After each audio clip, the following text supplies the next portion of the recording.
Xin chào quý vị và các bạn, chào mừng quý vị và các bạn đang đến với kênh Nước Pháp có gì hay. Và thưa quý vị, bữa nay mình sẽ giới thiệu đến quý vị và các bạn một trong những ngôi làng đẹp nhất nước Pháp. Ngôi làng có tên là gì em? Bar-la-Duc. Ngôi làng Bar-la-Duc là một cái ngôi làng mà nó được xây dựng bằng đá và thậm chí là nó được xây dựng trên những cái tảng đá rất là cao và nó nằm yên bình bên một cái bờ sông.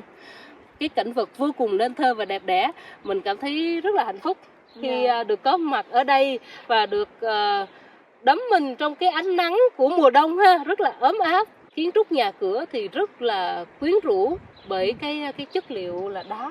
Một cái sự hài hòa giữa thiên nhiên và của núi rừng như thế này làm cho mình cảm thấy nó rất là nhẹ nhàng, nó rất là dễ chịu và nên thơ. Đúng rồi. Bây giờ mời quý vị khán giả cùng với mình và em Quỳnh đi khám phá ngôi làng nha.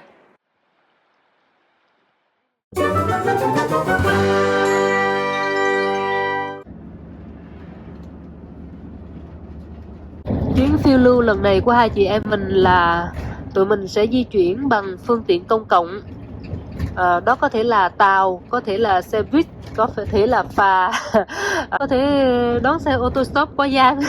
Nhưng mà cái khả năng đó thì là phải là khả năng cuối cùng rồi. Bất đắc dĩ thì mới phải đón xe đó. Còn lại thì mình tận dụng tất cả các cái phương tiện công cộng và xe hăng cải. Các bạn thấy là hồi sáng giờ là hai chị em mình đều đi xe buýt không ha. Còn hôm qua thì mình đi xe BlaBlaCar, tức là một dạng mà đi chung xe hơi với chủ xe và mình gửi tiền xăng cho họ. Thưa các bạn, hai chị em mình vừa mới rớt xuống khỏi xe buýt giữa một cái chốn đồng không mông quạnh. Đây là cái bảng chỉ cái ngôi làng Bar-la-Duc là một trong những cái ngôi làng được xếp hạng là đẹp nhất nước Pháp. Và theo như người ta cho biết thì đây là cái ngôi làng nó nằm trên những cái dãy núi đá vôi. Và phía xa xa kia thì mình bắt đầu mình thấy cái hàng núi đá đó xa xa, không biết các bạn thấy không? Bên kia cái đồng nho đó là mình thấy một dãy núi đá sừng sững đang nhô ra nhấp vào á, thì mình nghĩ rằng ngôi làng có thể là nó tọa lạc trên cái khóm núi đá đó. Em nghĩ là mình nên đi qua bên kia và có thể auto stop bên phía bên kia. Đúng rồi, từ từ 1,5 cây số thì vô tới trong đó, và trong đó thì nó sẽ có một cái lâu đài và có nhà thờ từ thế kỷ thứ 12, có cả bảo tàng Ardèche. Và bây giờ mình qua đường, mình sẽ vừa đi vừa đón auto stop. Có xe rồi chị.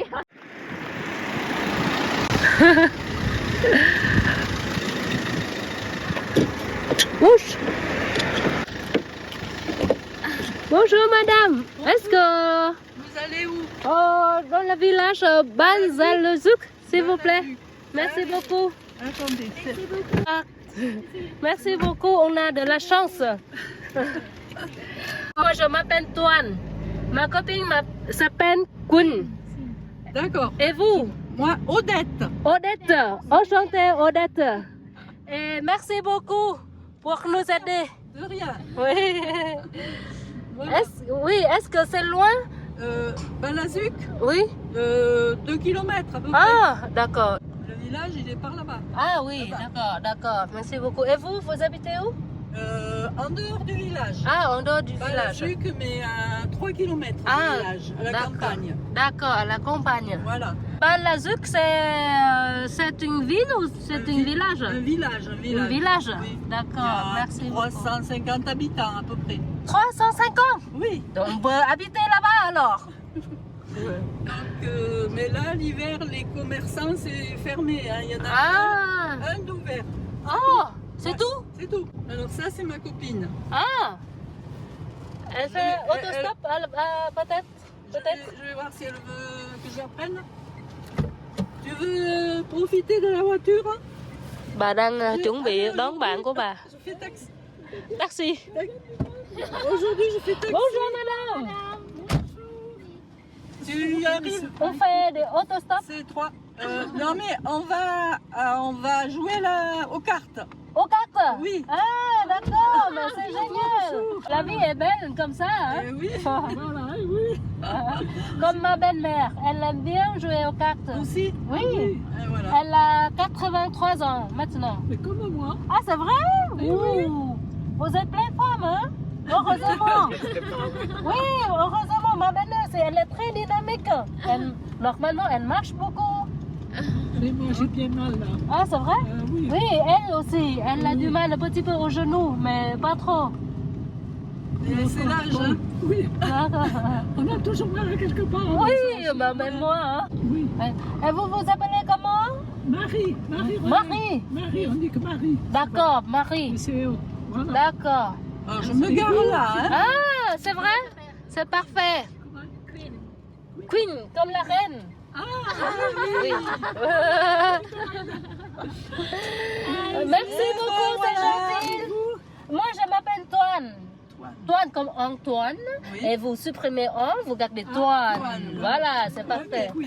Merci beaucoup. Ben, visitez bien, hein? Merci beaucoup. Je continue ici. Oui, tout droit, d'en haut, d'en bas, à droite ou à gauche. Ah, c'est pareil. d'accord. Merci beaucoup. De rien. Au revoir. Bonne promenade. Bonne journée aux cartes. Merci. Merci à vous deux. Allez, Allez. je vous dis pas à bientôt. Oui. Oui, pas à bientôt, mais à plus tard. Au revoir, mesdames. Trời đã đủ ấm áp. Mùa hè ở Đà Lạt thì cũng như thế này thôi đúng không? Có những làn gió mát, không nóng không lạnh, Mà hơi se se thôi. hơi se se, không nóng không lạnh. Dạ. Nếu mình đi dưới nắng một hồi lâu thì nó đủ nóng. Nhưng mình đi vô bóng mát cái nó hơi bắt đầu nó lạnh liền. Ở đây mình thấy có bóng dáng của những hàng tre, những hàng trúc. Ở đây trồng nhiều tre chút. Có vẻ như là nó gợi nhớ tới Việt Nam ha. Gợi nhớ tới cái không gian làng quê ở Việt Nam. Yeah. Ở đây chị coi thử, ở đây là có một cái con ping và có cái la pha rồi đây, canoe, kayak. Ở đây là nó có sông có suối cho nên là mùa hè thì nó sẽ có cano rồi vân vân, có thuyền kayak. Nhưng mà bây giờ thì mình sẽ cứ đi dài dài mình khám phá cái làng thôi. Le Cervier, Château de Banjac.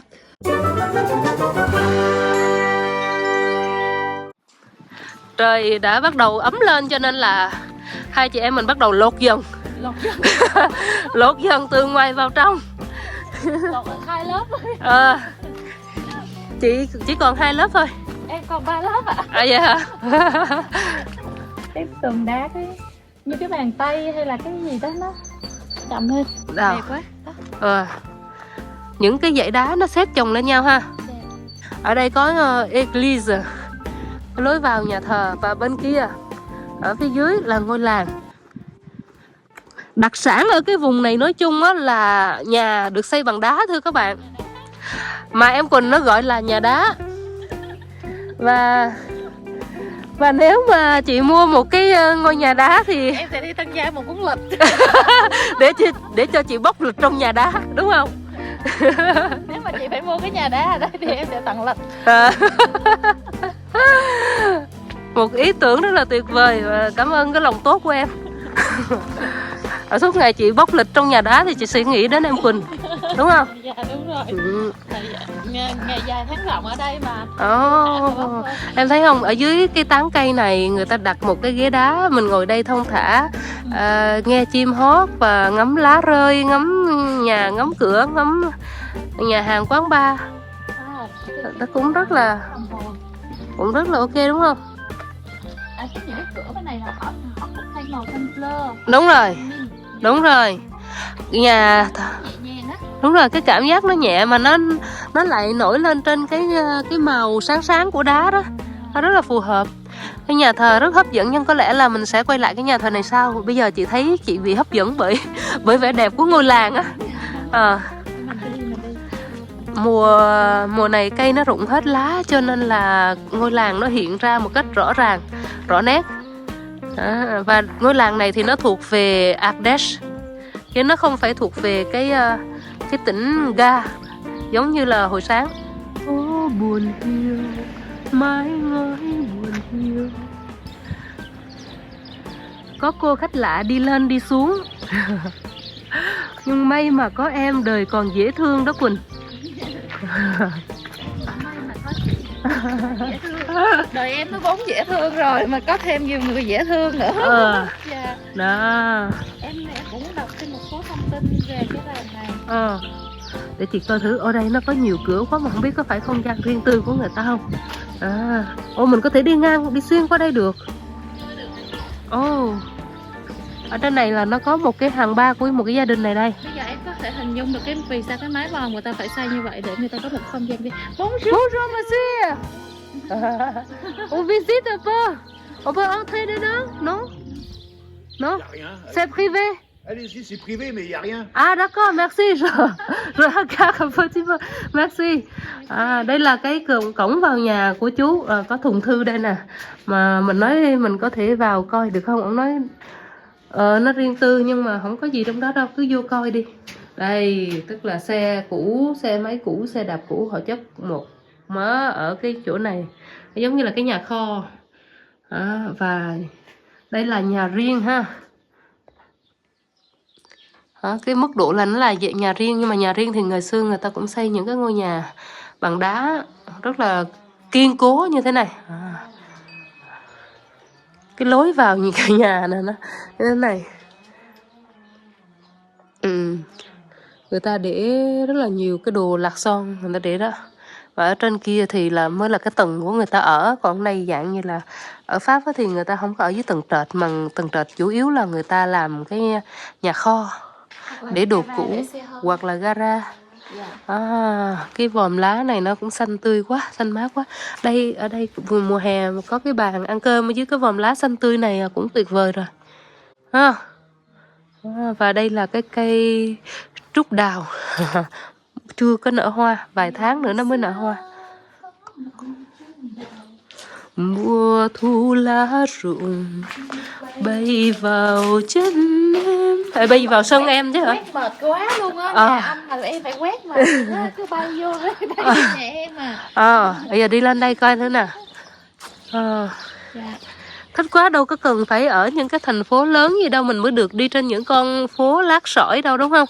Lát đá đâu, ở đây người ta không lát đá kiểu kia, không có xếp bằng giống như trên thành phố mà người ta xa lát những cái cục này cũng dễ thương nè. Ở đây sáng giờ là mình nghe được cái âm thanh nhiều nhất là tiếng chim. Đúng rồi. Nó yên tĩnh như vậy mới nghe được. Đây là lối lên của nhà người ta nè.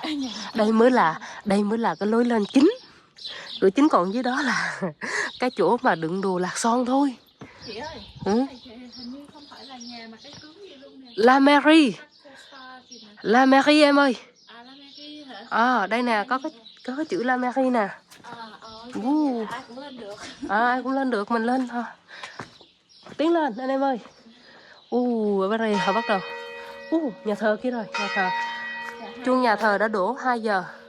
2 giờ chiều mình có thể chơi ở đây mấy giờ em ha? Đến mấy giờ? 5 giờ. Đến 5 giờ đúng không? Em là kim thư ký lên lịch trình luôn á.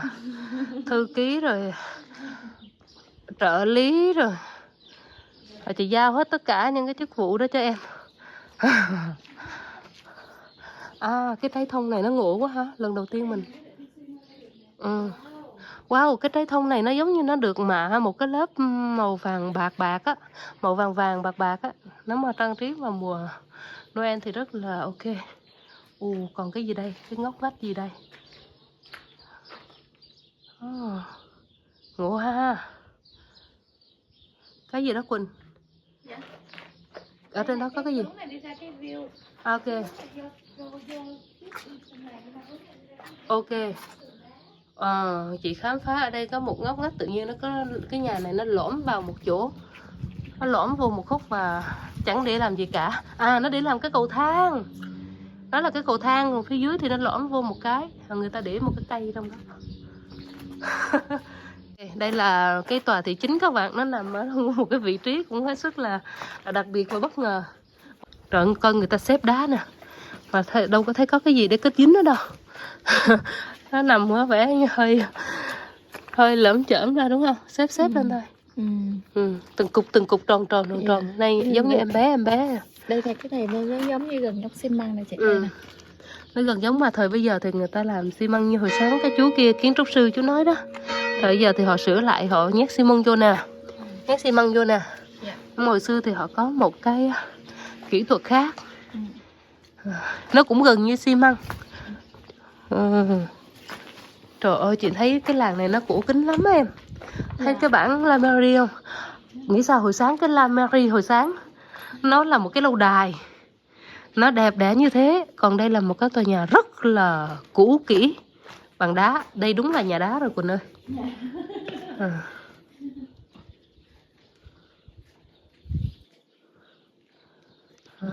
Đằng kia mình có thấy cờ Pháp, cờ Liên minh châu Âu nè. Bar-le-Duc, một trong những ngôi làng đẹp nhất nước Pháp, nhưng mà nó cũ kỹ và cổ kính đến bất ngờ. Cái trần ở trên đây người ta làm bằng gỗ em ơi, chắc người ta sửa lại đây nè. Cái phần trần này chắc đã được sửa lại rồi, cho nên nó mới làm bằng gỗ nè.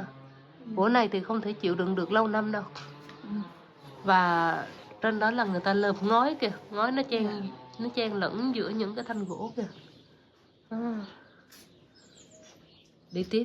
Wow, chị nghĩ cái dàn hoa này á, vào mùa xuân, mùa hè hoặc là vào mùa thu thì nó đẹp rực rỡ. Nhưng bây giờ mùa đông là một cái mùa của ú tàn, của sự chết.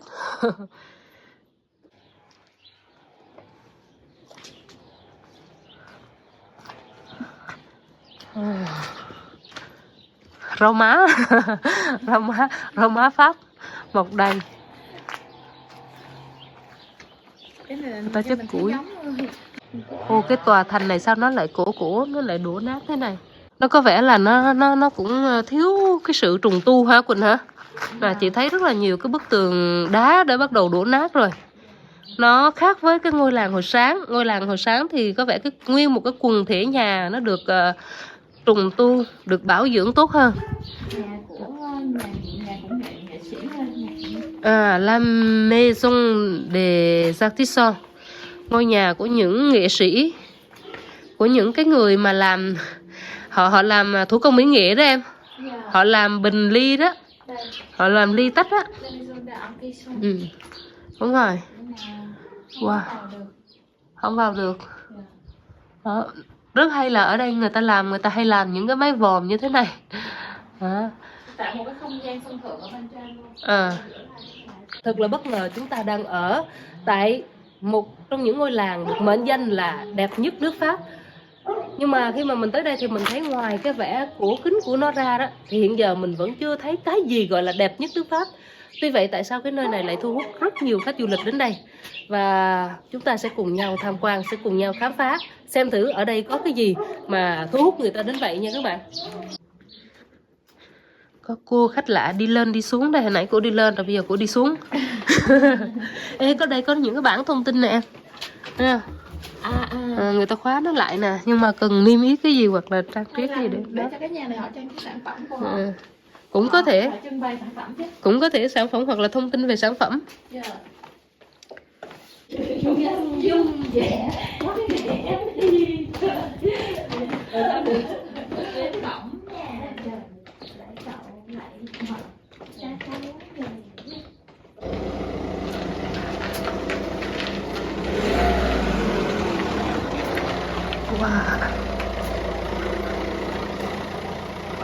Hiện ra một dãy nhà, một dãy mái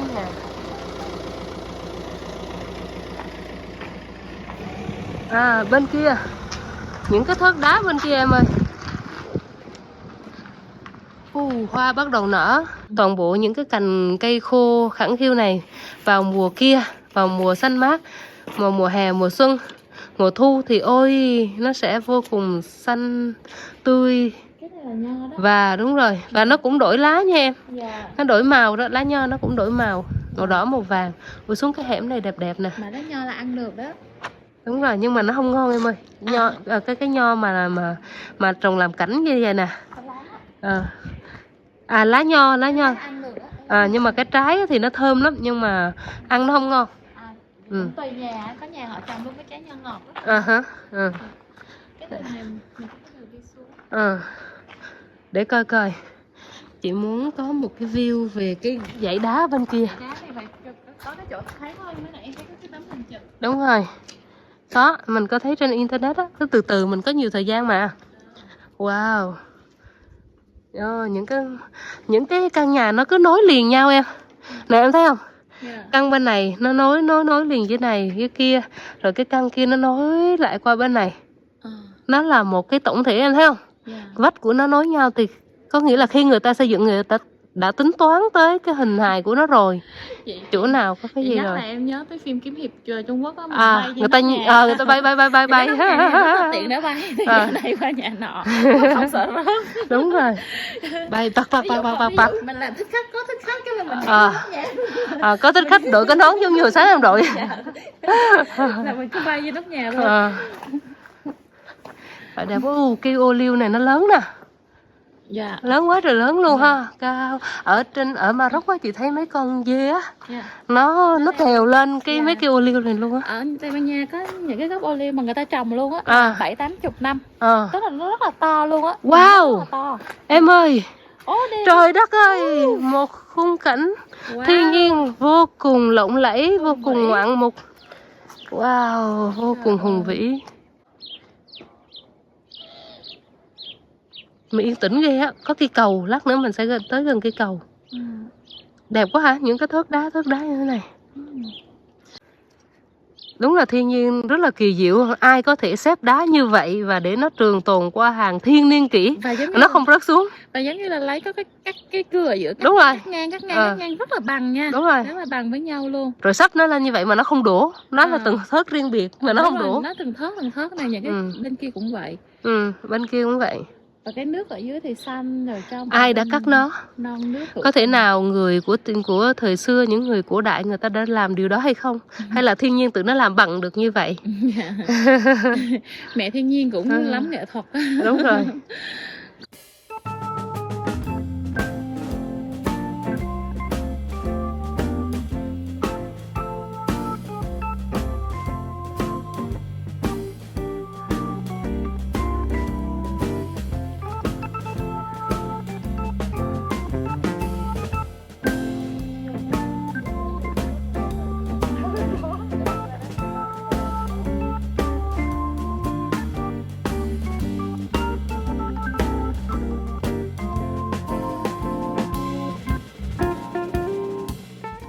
Đây người ta cũng lượm đá cục rồi người ta xếp nó lại thành một cái hàng rào giống như cái vùng Định Quán, Tân Phú của tỉnh Đồng Nai á. Nhận mà rất là chắc nha. Chắc chứ. Chắc nên người ta mới xây nhà chứ. Đây là hai cô Tabalo. Bắt đầu lột dần cho nên là nó sẽ dắt dính tùm lum. Ở bên Việt Nam mình thì thấy Tây Ba Lô phải không? Bây giờ mình sẽ thấy, quý vị sẽ thấy Ta Ba Lô là như thế nào. Tây Ba Lô họ qua thì họ chỉ có mặc, họ qua những cái xứ nóng như Việt Nam thì họ chỉ có mặc quần sọt với áo ba lỗ thôi. Còn họ thấy Ta Ba Lô qua xứ họ thì nào là áo sống rồi. Trời ơi dày đặc khắp nơi, chắc họ nghĩ chắc là mình đến từ Alaska quá. Tức là bên mình là nắng ấm nên là mình cởi mở hơn, họ mặc ít đồ hơn, cởi mở. Cởi mình mở. Còn bên họ thì mình sống hơi khép kín. Kín đáo.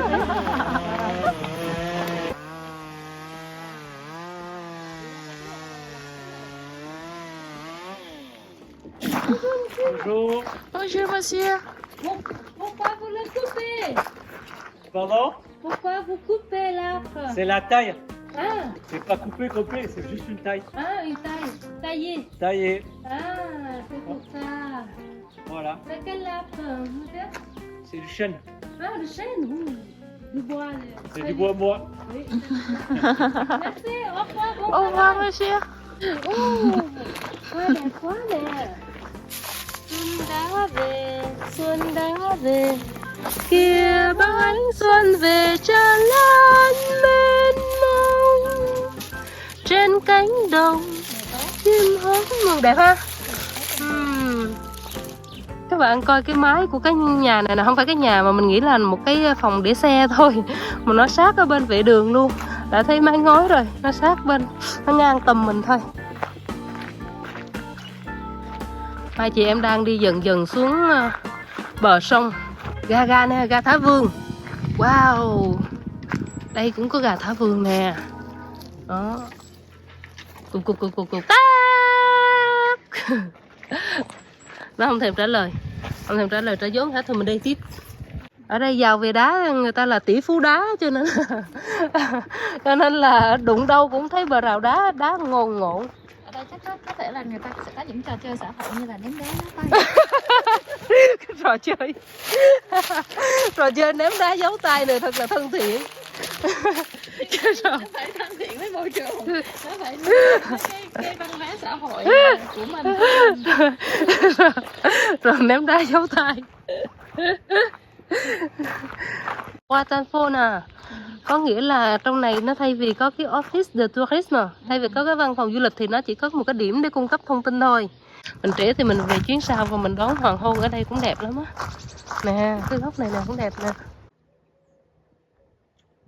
Công nhận ha. Những cái thớt đá nó bằng, nói là bằng. À mà em, cái Sato, cái lâu đài ngoài kia nào, hồi nãy mình đứng ở bên này mình nhìn qua mình thấy mà mình chưa có tới bên cái góc làng này để mình nhìn qua. Dưới chân mình là đá lổm ngổm. Mà đá này là cẩn thận với trời mưa nó trơn nha. Trơn lắm nè. Ê Quỳnh, chị nghĩ á, chắc đây cũng là một trong những vùng gọi là khỉ ho cò gái. Nó đẹp nhưng mà nó cũng hơi khỉ ho cò gái. Đúng. Cái làng này thì khách du lịch cũng có. Ừ. Rồi cũng trồng trọt, rồi họ làm cái gì nữa sao? Chắc họ cũng sẽ đi ra các cái thành phố lớn để làm. Giống như hồi sáng các anh kia nói đó. Thật ra bản thân ở trong làng nó không có nhiều việc đâu. Cái quy mô cái làng nó nhỏ cho nên nó cũng không có nhiều việc. Và cái việc làm nông á thì em thấy đá, địa hình đá núi không à. Làm nông gì mấy đâu. Trừ cái phần mà đồng bằng ở xung quanh đó thì mình thấy họ trồng nho. Hồi nãy ngoài đường mình thấy họ trồng nho đó em. Còn ở đây thì mà thực ra ba cái này là ba cái rừng gỗ tạp thôi. Em thấy không? Gỗ này thấy không có giá trị gì, trừ khi họ trồng những cái loại gỗ giống như hồi nãy cái chú cắt á, gỗ sên á. Gỗ sên mới là cái loại gỗ mà có giá trị cao, chất lượng nó tốt. Còn núi như vậy thực ra là những cái vành đai đá đó em, đúng không? Những cái vành đai đá thôi, cây chỉ là mọc sơ sơ ba cái cây bụi rồi thôi.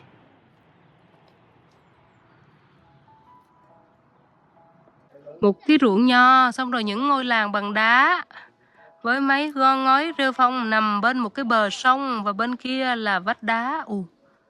Đây là bãi đậu xe nè. Mọi người đi xuống đây để đi bộ qua cầu đó đi. Đúng rồi, họ sẽ đi qua cầu á. Tự nhiên bước xuống cái chỗ này thấy nó quang đãng làm sao á. Thấy nó rộng rãi quang đãng mà nó sạch sẽ ghê. Có cái bảo tàng The Ardèche, mình phải đi lên 800 m. Nhưng mà thôi bây giờ mình đi xuống đây đi. Nhưng mà đi qua cầu là không thuộc Ba La Rút nha. Hết Ba La Rút rồi. Đi qua cầu là bên kia là cái bên kia là địa phận của bên nào đó. Wow. Một cây cầu bắc qua sông nằm bên cạnh một cái dãy núi đá sừng sững. Nó làm giống như là ai cắt vậy đó các bạn. Nhưng mà thực ra thì làm gì có ai cắt nổi. Cái này là chỉ có sáng tạo tác phẩm của mẹ thiên nhiên thôi. Wow, là nó đẹp. Wow. Ngay bên dưới này người ta cũng có để những cái bàn, những bộ bàn cho du khách có thể ngồi chơi picnic nè các bạn. Và ngoài kia là cái plateau, cái bãi sông, một cái plage. Cầu này được xây năm 1884.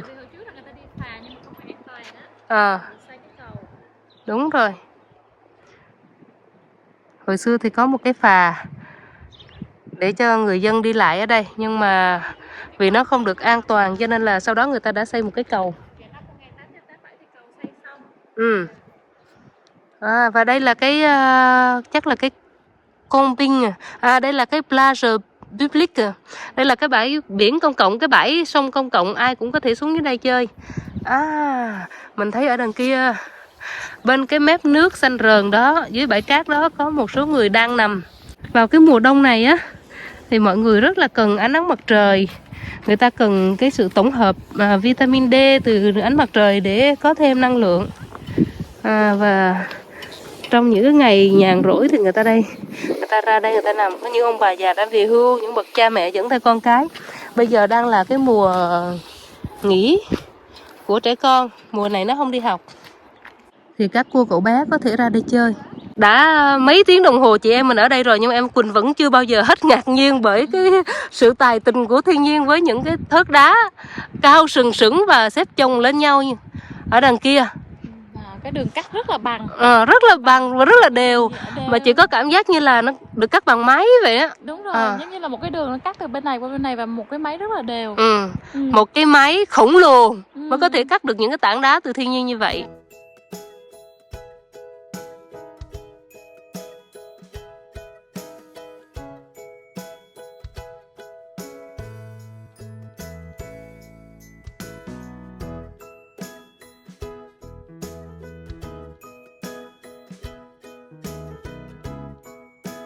Toàn bộ những cái khu ven sông này nè thì cũng có những cái thớt đá khổng lồ và dài dằng dặc, thì nó trải dài bên cặp mé sông nè, bên bờ sông, nó tạo nên cái bờ sông rất là chắc chắn luôn.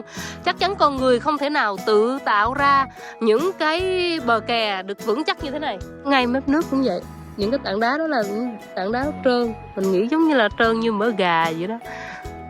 Và nó cũng nằm từng vỉa rất là tự nhiên, mà giống như ai xếp nó vậy, nó hay quá. Rất là độc đáo ha em Quỳnh ha.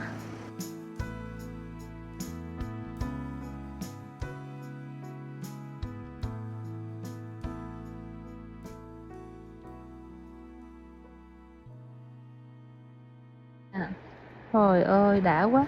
Chị cũng tưởng tượng là mình xuống dưới đó mình nằm giống như hai cái người đó. Mùa hè thì bơi đây mát lắm ha. Đúng rồi. Khu này khu của picnic luôn kìa. Đúng rồi.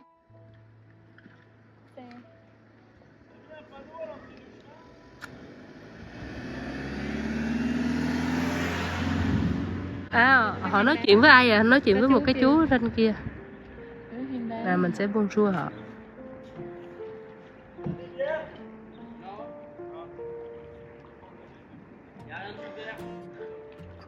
Bonjour. Bonjour. Bateau stop. Bateau stop. On peut faire bateau stop. Bateau stop. No auto stop, bateau stop.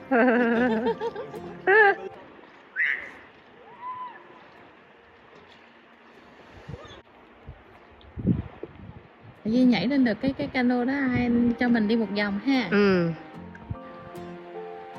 Đó, những ngôi nhà nó mọc lên trên những cái khối đá, những cái thớt đá. Mình hiểu rồi, chị biết rồi Quỳnh ơi. Có nghĩa là những cái tảng đá nó mọc lên và tự nhiên nó mọc lên trên ngọn của nó có sẵn những ngôi nhà luôn. Cảm ơn cái biết của chị.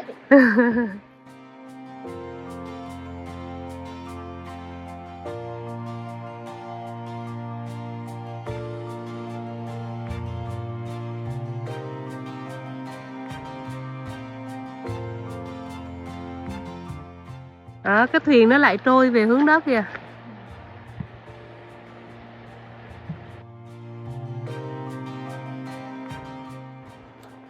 Giờ hai chị em mình sẽ đi xuống dưới mé sông. Đường đá không à.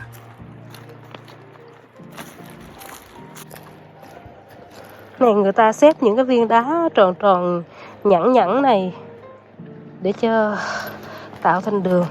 Chứ đường đá thực của nó là đây nè, gồ ghề nè. Nó là rêu á em. Đúng rồi, đây là một loại rêu. Rêu này nó rất là thích mọc trên những cái bờ tường đá.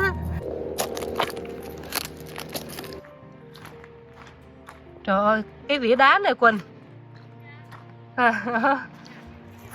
Ngộ quá hả? Ai đã cắt nó? Đây là tác phẩm của tác giả nào đây? Cứ như thế này mà nó chạy dài theo con sông. Tuốt ở bên kia các bạn thấy không? Tất cả theo cái chiều dài của con sông này là đá nó cứ bị cắt vậy đó. Ở trên kia những cái thớt cao trên kia. Đứa nào thì cũng thích nhảy xuống nước thôi. Chị cũng vậy thôi, nhưng mà chị chịu lạnh không nổi cho nên là chị mới đành ở trên bờ đây chứ. Chị mà nhảy được như nó chị cũng nhảy xuống rồi. Nó đang chơi. Đừng có phá vỡ cái sự yên bình của nó.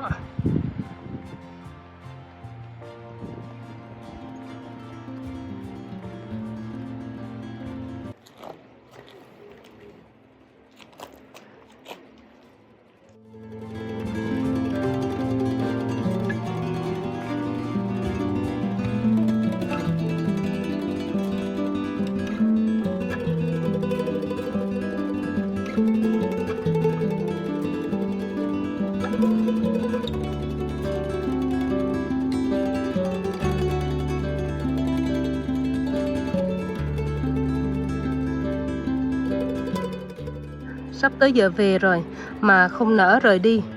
Đẹp quá à. Nhất là cái ánh hoàng hôn nó đang lên rực rỡ nè. Trời ơi.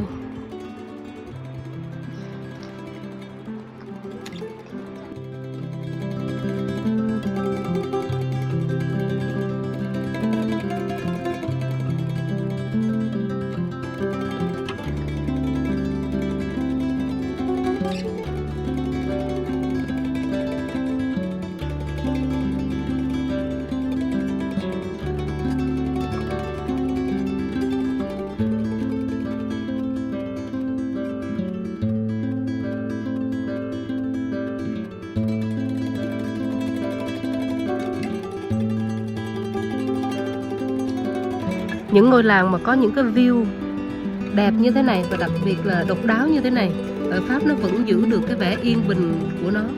Nhưng mình nghĩ nếu như ở Việt Nam mà có những cái địa điểm như thế này thì mình nghĩ bỗng chốc nó trở nên rất là đắt tiền và người ta sẽ biến nó thành những cái nơi nghỉ dưỡng. Nhiều người giàu sẽ về tranh mua ở chỗ này và làm cho nó trở nên sinh động và nhộn nhịp.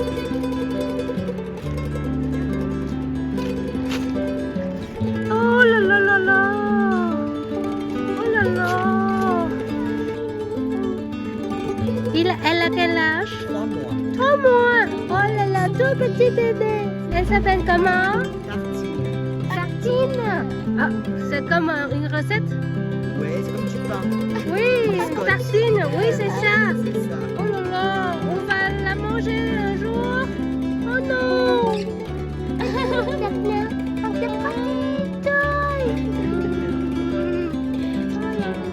Merci beaucoup. Merci vous aussi. Oh là là, le bébé. Bonjour. Le tout petit. Những cái ngôi nhà này bây giờ trong ánh hoàng hôn nó hiện lên mới thấy đẹp nè.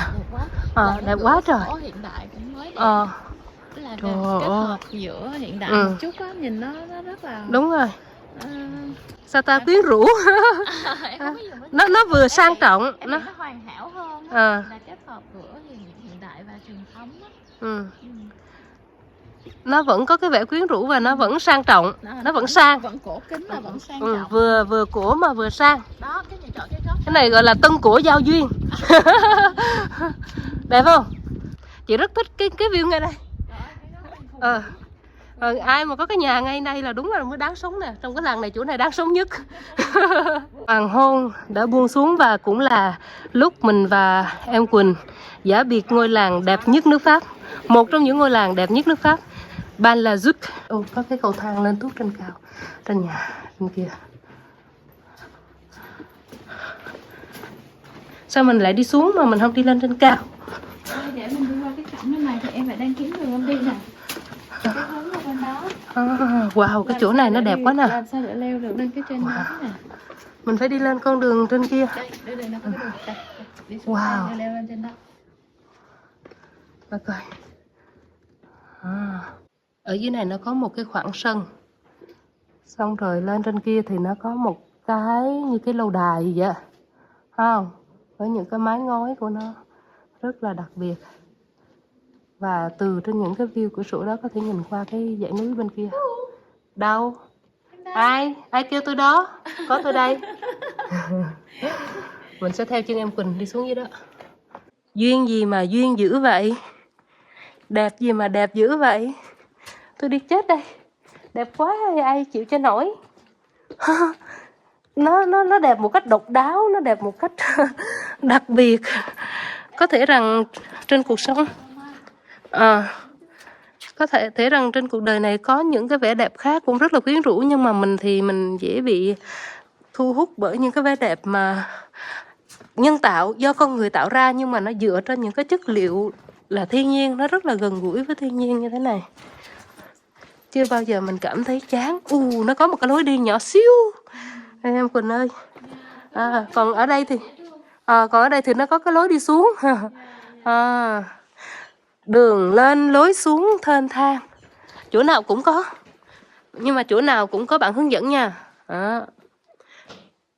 Có trong cái làng nhỏ như thế này mà cũng có những nghệ sĩ chế tác, những cái nghệ sĩ làm thủ công mỹ nghệ nè, và có cả bảo tàng rồi nữa, có lâu đài.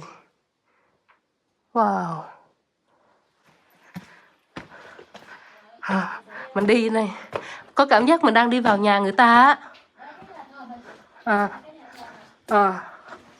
Đây là nhà thờ ha. Được xây vào thế kỷ thứ 11. Như vậy là vào thời kỳ Trung Cổ, vào thời kỳ La Mã rồi. Wow, lên cao thiệt là cao.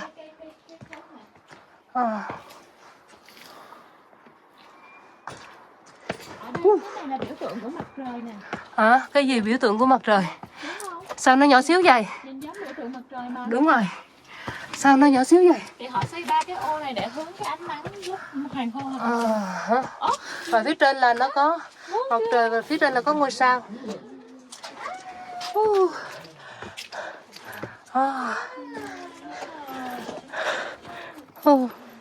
Đây có thể là mặt trăng chăng? Ôi trời ơi. Trời, hoàng hôn ngọt, quá ngọt luôn á. Hoàng hôn trải trên những cái mái ngói. Và em Quỳnh đã kiếm được một cái vị trí rất là lý tưởng. Quá đẹp luôn. Quá đẹp. Wow, em nhìn thẳng ra cái cầu kia. Và phía dưới em là mái ngói, dưới nữa là dòng sông. Trời đất ơi.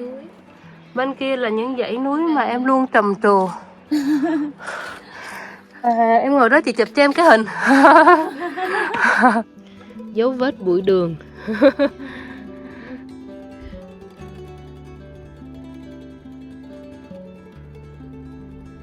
Trời ơi, chị thích cái góc này quá, cái mái ngói này quá.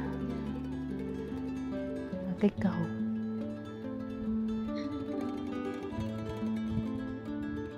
Nó kêu cũng ngủ quá hả?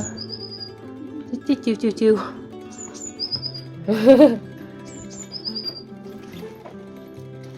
Trời ơi, mình đi xuống những cái ngóc ngách này. Có cái gì vậy đó?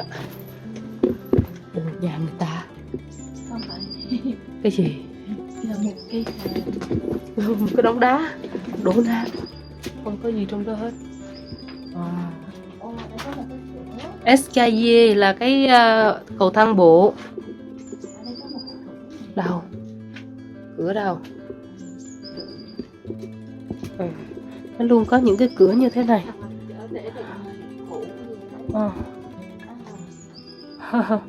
Tự nhiên có những cái cửa rất là bất ngờ. Nằm sâu trong đó chắc cũng phải 1,5 mét á. Cái tường đá này cũng phải 1,5 mét á, chứ không ít. Suýt té. Đây.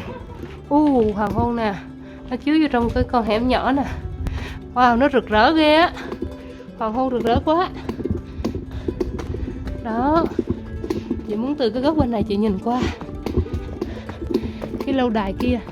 Nhưng nếu nó đã hết giờ thì thôi trời. Bây giờ là mình vừa đi vừa thở rồi.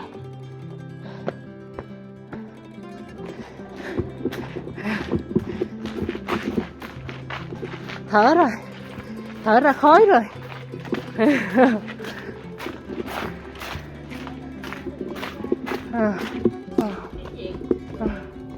Quá đẹp luôn. Em thấy cái nhà này nó dài không? Cái mái ngói của nó nè. Mái ngói nó dài thòn luôn. Em Quỳnh vẫn còn đi rất là hăm hở. Trong khi chị Toản đã thở ra khói.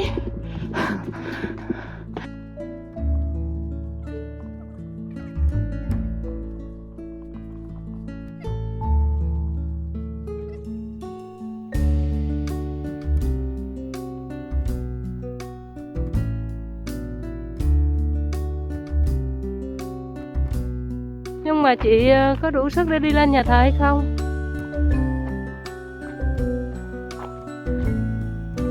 Có không?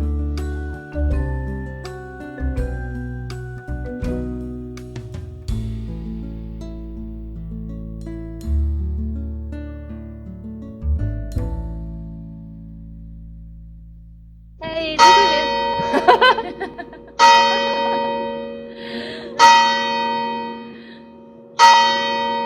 Lắng lòng nghe, lắng lòng nghe.